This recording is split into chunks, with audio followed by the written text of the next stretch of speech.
All right, y'all, we are back with the man, myth, legend, Ivan Calderon, who is joining us again for another episode of the MusicPreneur podcast.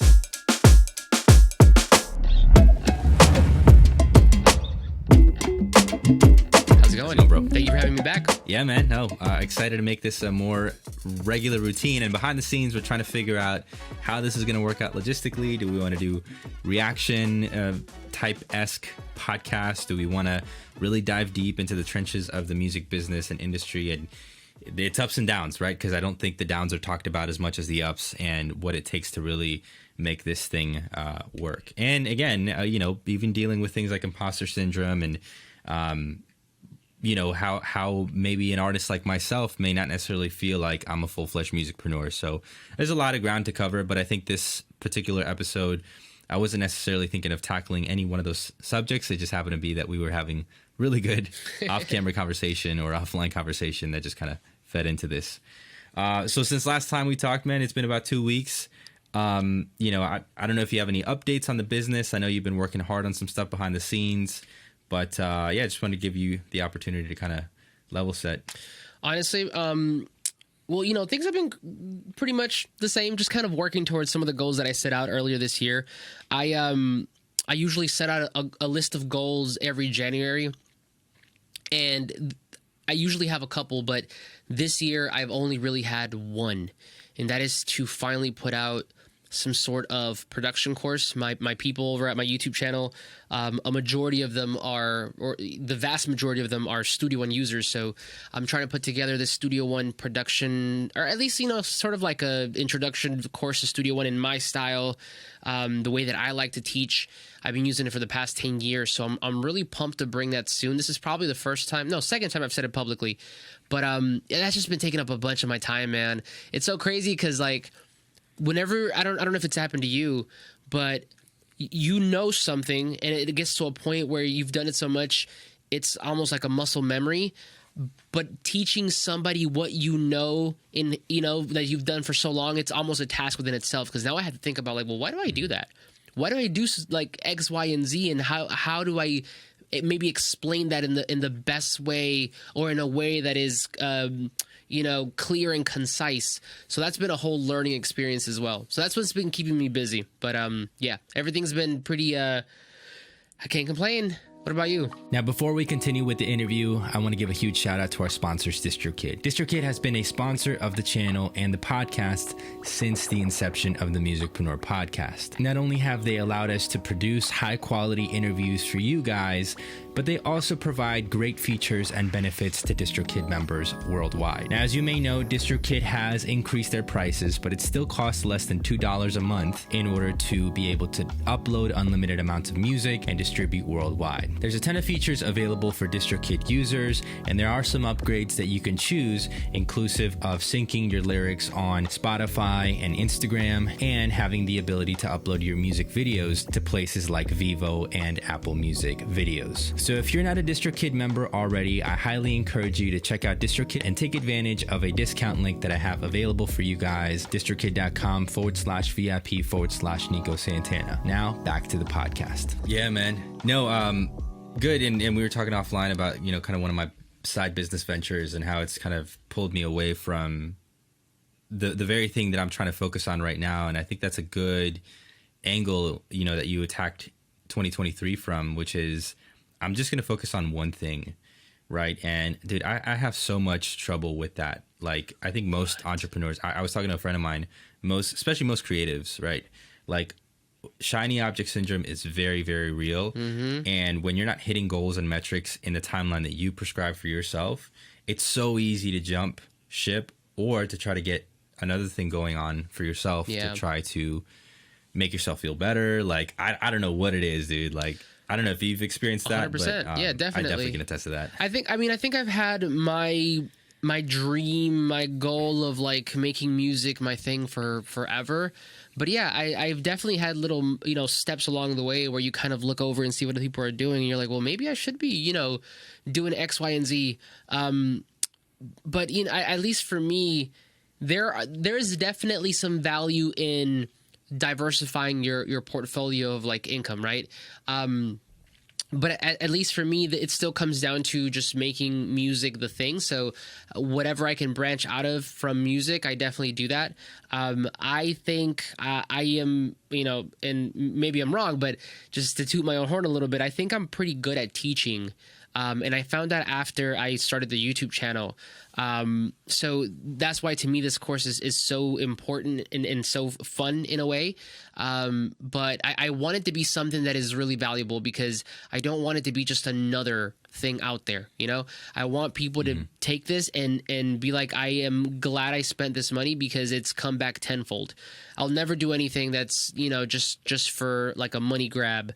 But yeah, definitely, I've had those moments where you look to the side and little Susie's doing something else and you're like, well, maybe I shouldn't do that. But, I try to center myself. Yeah, there's a lot of producers out there that are independent, kind of making a living off of, perfect example, just to make it more tangible here, is somebody like Eldre, right? And I feel like Eldre did such a good job in branding himself and creating this YouTube persona, brand, whatever you want to call it. And then from there, like you mentioned, diversifying income streams, whether it was the vinyl, streams, streaming income, partnerships, whatever it is.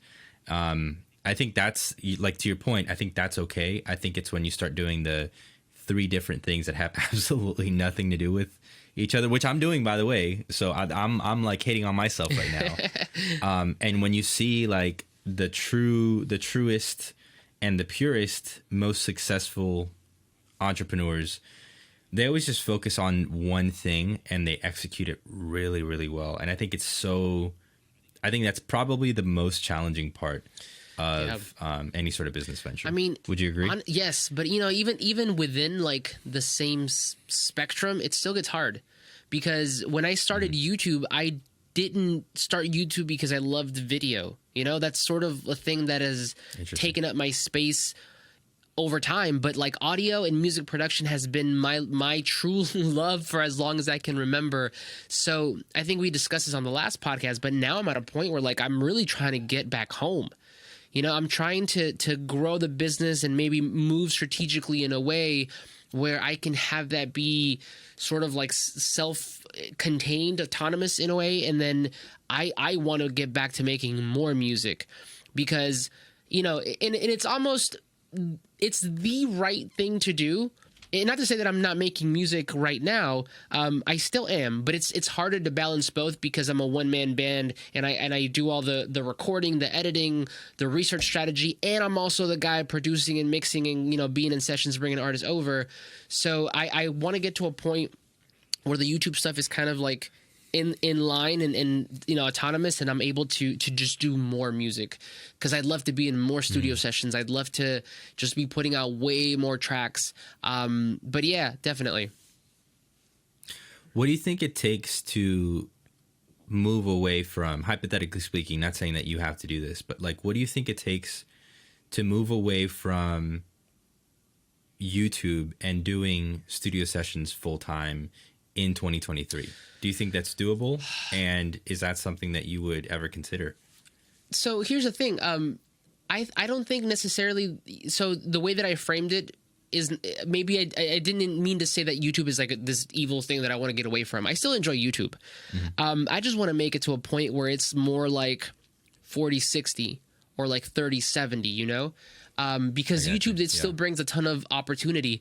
One of the things that, maybe you and I both know now is that the barrier to entry to be an artist, to be whoever you want to be, is lower than ever, because the tools are less expensive, but also the distribution is there. And YouTube is a heck of a way to distribute yourself and get yourself out there and be known, whether you're a musician, whether you are whoever, right? Everybody and their mother's on YouTube, and you'd be surprised the small niche channels that blow up.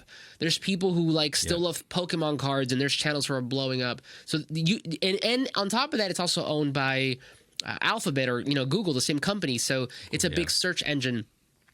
I don't think I ever want to necessarily get away, but I definitely want to systematize it in a way where it just runs on its own, on top of maybe doing more, call it, fun things. So I guess to your point, if I were to get to the point where I want to get to, maybe just and I've tried vlogging before, bro, but like I don't like it just because like I like a separation between like, I don't know. It's weird, man. I tried that in the beginning. People don't know this, but my YouTube channel actually started out as a vlog channel. All those videos are private now, but it started out as a vlog channel because when I started, I was using it as a way to promote myself and let people know that I had a business and to bring people into the studio. Eventually, obviously, the tutorials kind of blew up on their own, but maybe that's something to get back into. I think someone who does it really well is... what's his name? Andrew Masters. I don't know if you've seen him. He's the home studio tour guy from Nashville. Yeah. Yeah, so he focuses a lot on like, you know, touring people's studios, but he makes videos of himself in his studio that aren't necessarily always a tutorial, but they're kind of just more like me and you type of thing. I don't know. Maybe there's some sort of like there has to be some sort of way to blend both. But I don't know. I don't know what that looks like yet for me. Yeah, I think that's the pressure, right? And I've heard this from countless YouTubers, is that they eventually get to a point of complete burnout because they feel like they have to share every single detail when they start off as vloggers and they continue in that path, and that's what like takes them, you know, to the top or whatever. I don't like that either. Yeah, I'll be honest with you. Like there even on Instagram, like there's things that I'm hesitant to share. Whether it's family life or there's some things that I do share and it's done strategically, but some things I don't. And even that is like, okay, like, do I have to be on?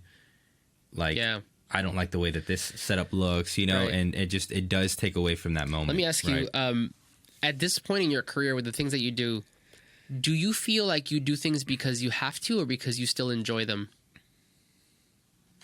There's a ton of level of enjoyment that I get from creating videos. I know on your end, it's like videos may not necessarily be your fun thing, but I do enjoy the creative aspect of like color correction and, you know, adding sound effects and things like that. So it's still fun for me. Yeah. I don't like setting up videos.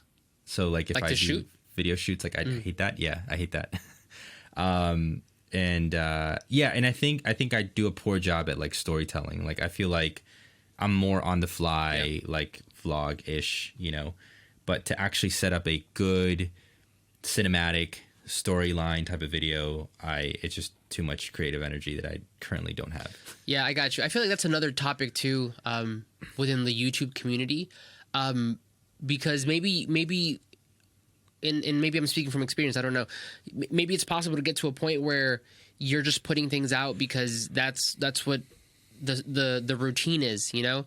I think that's possible and very common for a lot of people. I'm trying to get to a point also where, who said this? I was listening to this Instagram story by Illmind. I don't know if you've heard of Illmind. He's a producer from New York. I actually had the pleasure of meeting him in 2014, I think. I hung out with him for a little bit in the studio. That's crazy. Yeah. When I was living in New York, I hung out with him for a day, which was super dope. He's super chill. But he was saying that he doesn't do anything unless it excites him. So I was like, okay, yes, I'd love to definitely be in you know, always in that position, because at that point you're giving whatever you're doing your all. You know, you're and it makes 100% sense. And sometimes, you know, we have the answers right in front of us when we don't really want to see them. But like with me, with artists, I don't really take production jobs unless I'm excited to do them, because then I can't be the best producer for you. So maybe that's the mentality a lot of us need to have. Or if you don't like to do something, either don't do it or delegate it. You know, so for me, like, I do love, you know, I don't want to make it seem like I hate it. I do love the video aspect of things. There's just certain things that I'd rather not do or do less of, so I can do other things that I enjoy. I do think, like, eventually if you keep doing things that you don't really enjoy, it kind of like just ticks at you over time, and eventually you get to a point where maybe that does lead to burnout, or maybe that does lead to just you being, maybe less enamored with whatever you're doing. So the plight of the creative man, I don't know, trying to find something that is profitable, that makes you money, that keeps you energized and wanting to do it. It's an ongoing process on top of obviously falling into these like creative ruts or comparative ruts. Cause it's funny, sometimes I'll look at my channel. I was talking to you about this off camera, but I'll look at my channel and I'm like, oh, I wish it was, maybe this, more or whatever. And I'll look at another YouTuber who has maybe 3 or 5 times the subscribers, and they're like, oh, it's literally, I just saw someone post that same video. They're like, I wish I had more. The algorithm isn't doing what I wanted to do or whatever. So, I think it does come back to that one kind of piece of advice that Ilman was giving, which is to try to love what you do. If it excites you, then do it. Because at the end of the day, if you think about it, we have limited time. There's an opportunity cost to do something. If you're not really enjoying something, that's time you could be using to really put your all into something else that might give you more, I don't know, results. Yeah. Yeah. I was thinking as you're saying everything, I mean, that's totally true, dude. And I've always, I feel like I followed that mentality and that model for a lot of my like early 20s, right? And up until I was like maybe 27 is when I started to do the opposite, which is do the hard things, like do the difficult things, do the things that may not necessarily be fun at the time, but it's a sacrifice to get you to the more sustainable level of enjoyment, which is peace of mind, like financial peace in your relationships, peace in your household. And I'm not saying that's counter to that or the antithesis to that. No. But the way that I applied that was very much like, I want to make music because it makes me happy. This is the type of music that I want to make. And when I look back at my stats, just candidly, like, over the course of my DistroKid account being opened, which I think I opened DistroKid. I was using a different distributor before that, but I maybe made a couple $100 there. Over the course of my DistroKid being opened, I've earned a whopping $3,000 from 2018 or 2017 onward. That's an average of like $500 to $600 a year. That does not include, if I relied solely on my income, on streaming income, doesn't include the money that I spent on studio sessions, because I did spend money on studio sessions, on videos, on my own gear, right? On time, my time investment. Mm-hmm. And so looking at it from a purely business perspective, remove the emotion out of it, that is a horrible flunking business. So two things to say to that, I would say. Number one is that, to your point of doing the hard things, there will always be work, right?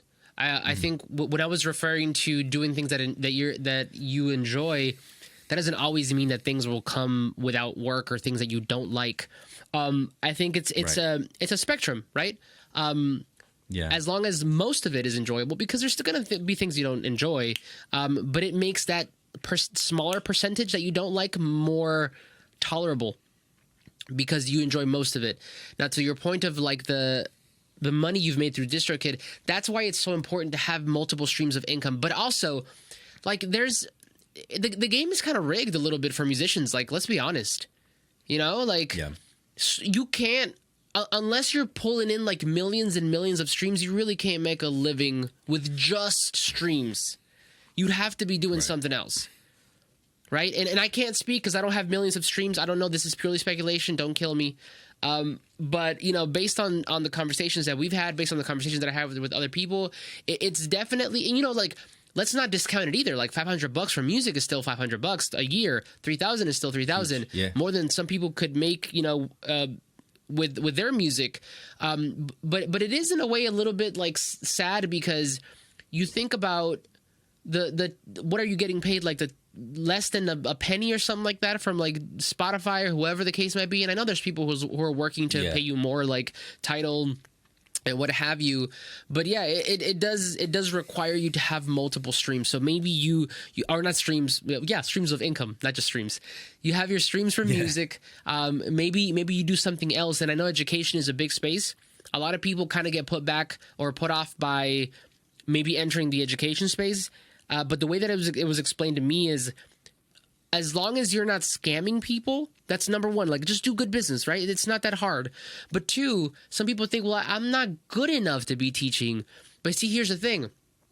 Yes, if you're just maybe, spewing misinformation or taking what somebody else is saying and then just saying it yourself, that might be different. But if you genuinely know what you're talking about, even if you're not like a super expert or whatever you might consider yourself, you still know more than someone who's down here.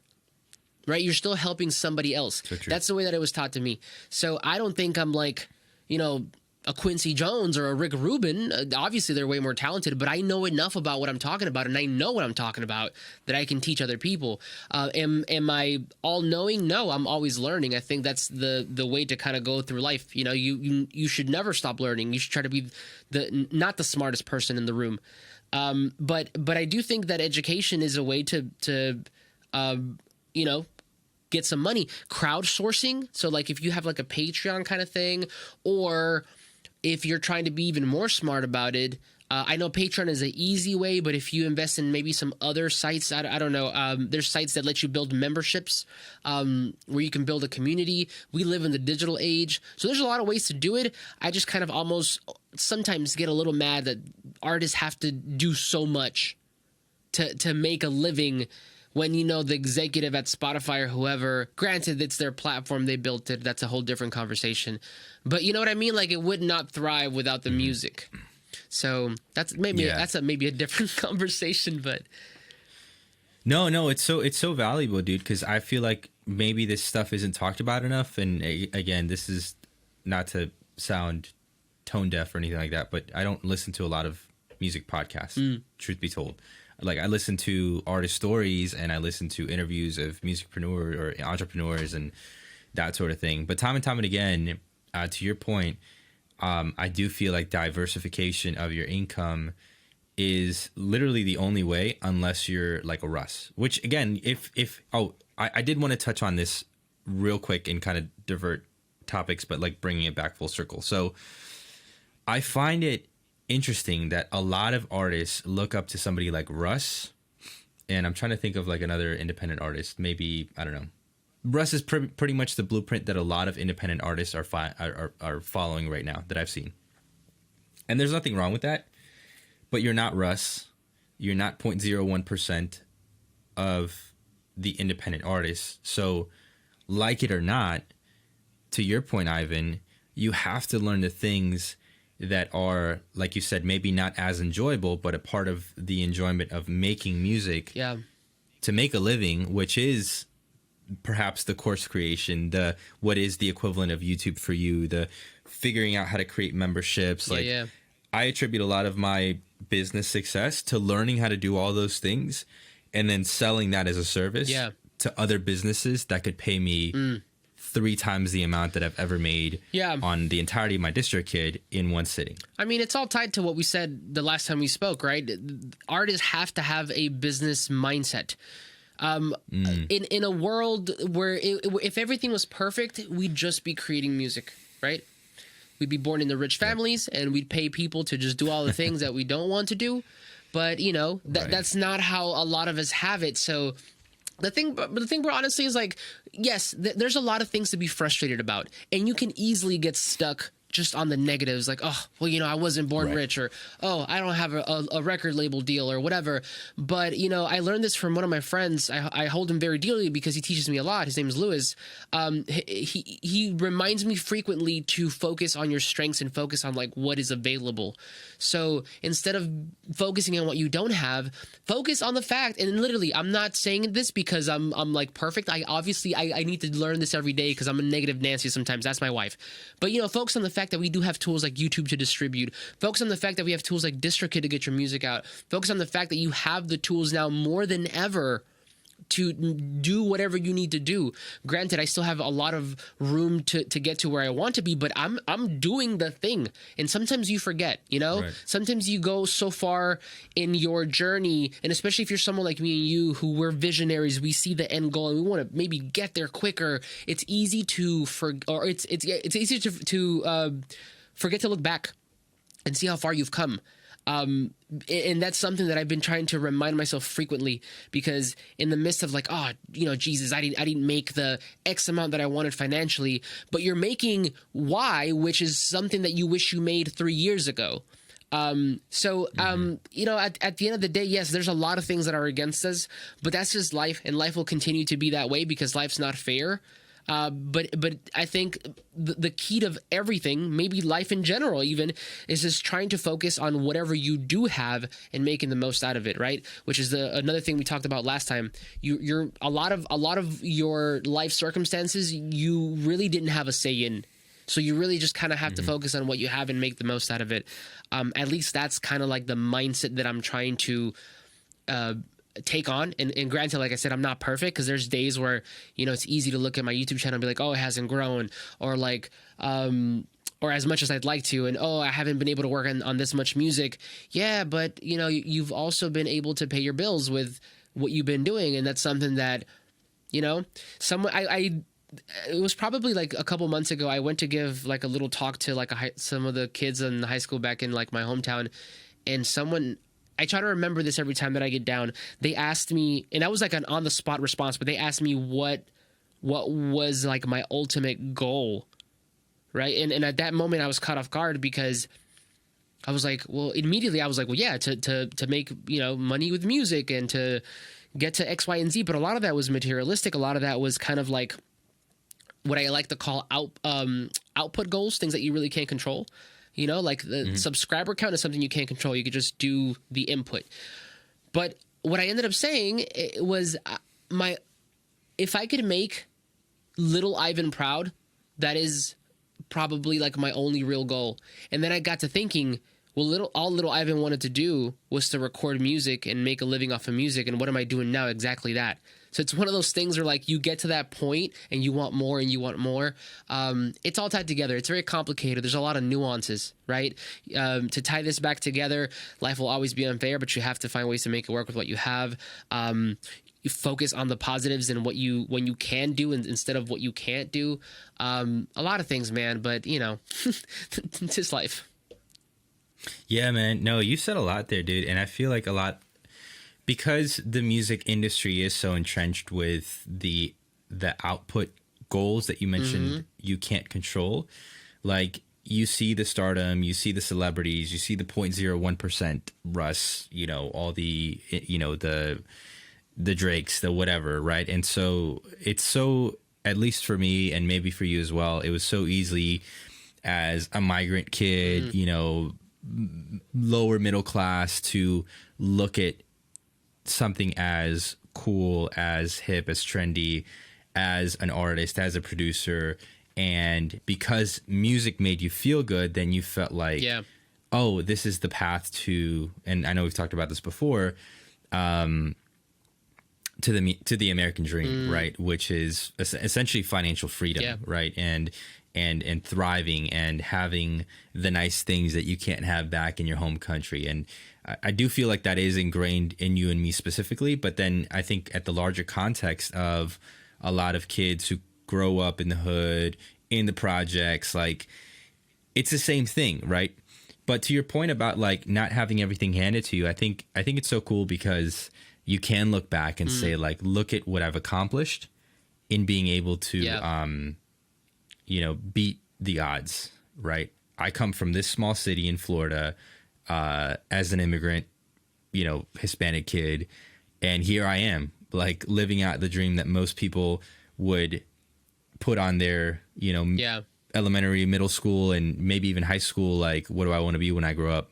Lists, YouTuber, like music producer, artist, whatever. It's kind of crazy, man. Yeah, dude. I think, a lot of times we do get stuck on maybe dwelling on the adversities that we've gone through.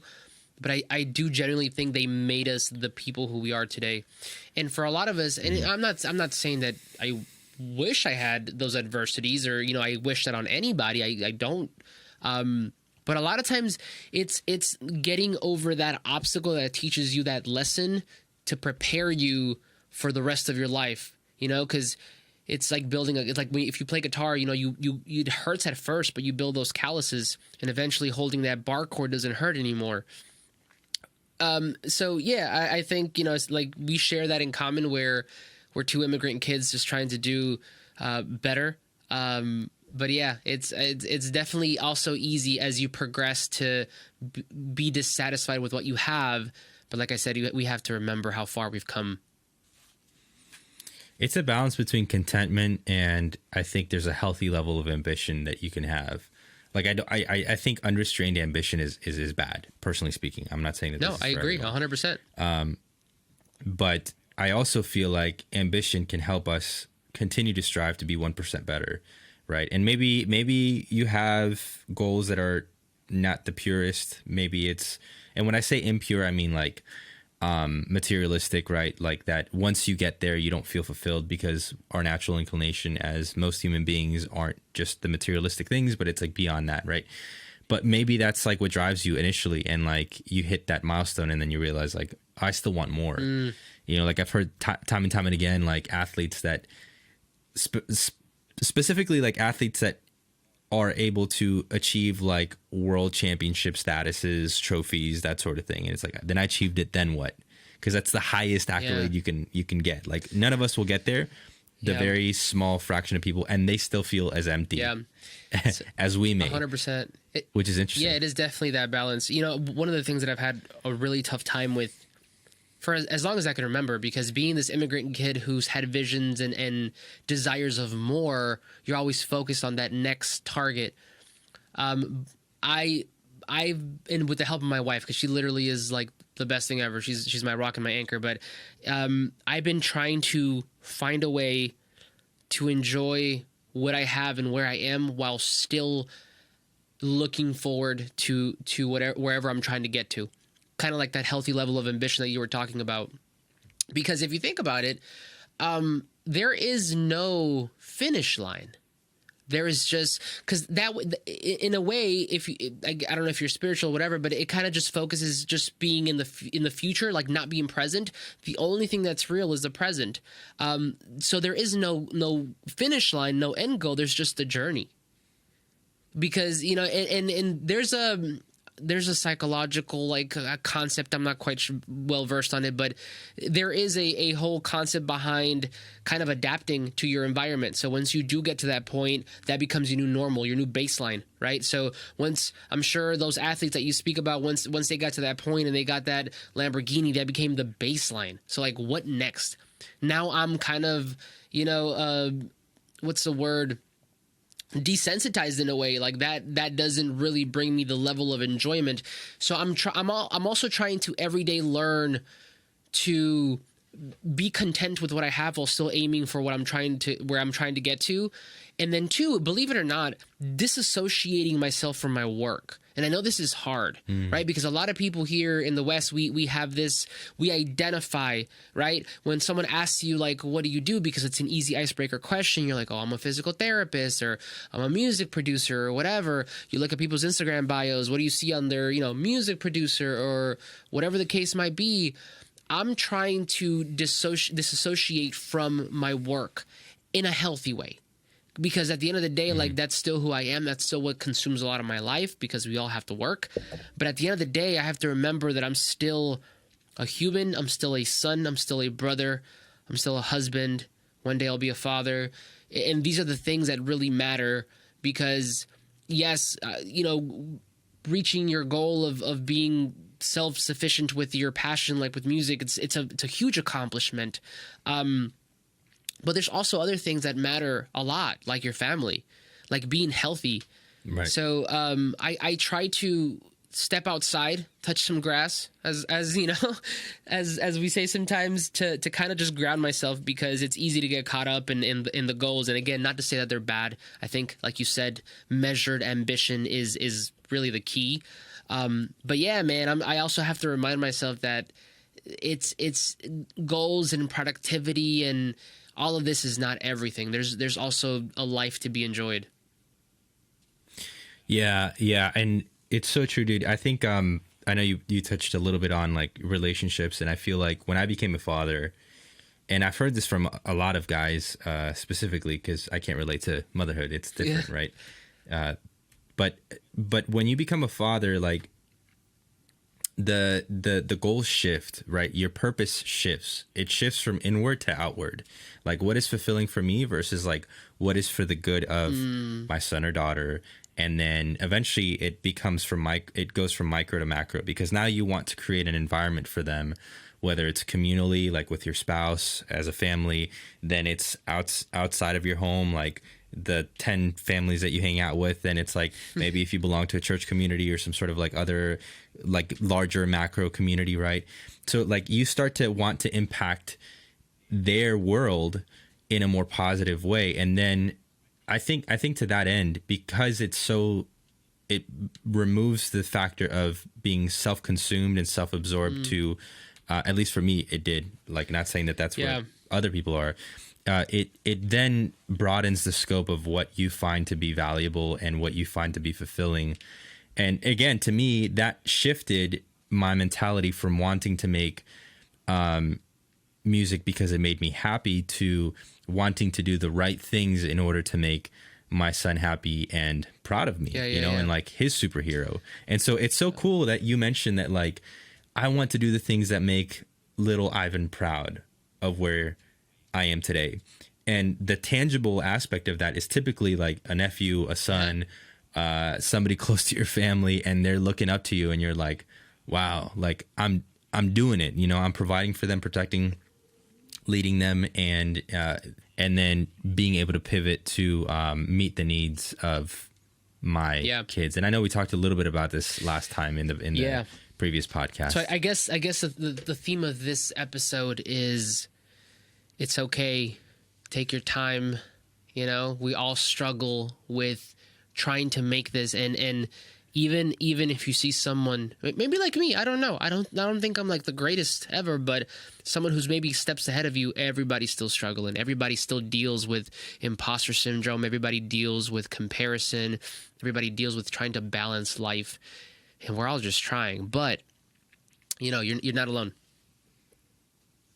Yeah. No, you're wrapping it up really good there, dude. And I think one of the things that you mentioned here that I want to re-highlight was, you're taking something that you're good at and you're helping other people with it, whether it's teaching them the skill sets to do it themselves, or whether it's literally like doing it for them as a audio engineer, record producer, so on and so forth for artists. Like, and I think that's really like, if you look at it in simplest terms, find out what you're good at and find out how to help people with it. And if those are the two things that you can hinge the rest of your life on, I think the output goals will come naturally. I think that you'll figure it out along the way.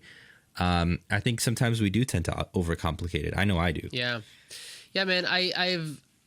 And I'm telling you, I'm not a master at this. I still struggle internally every day. I think, like I said, we all do. But I'm trying to make younger me proud. That's number one.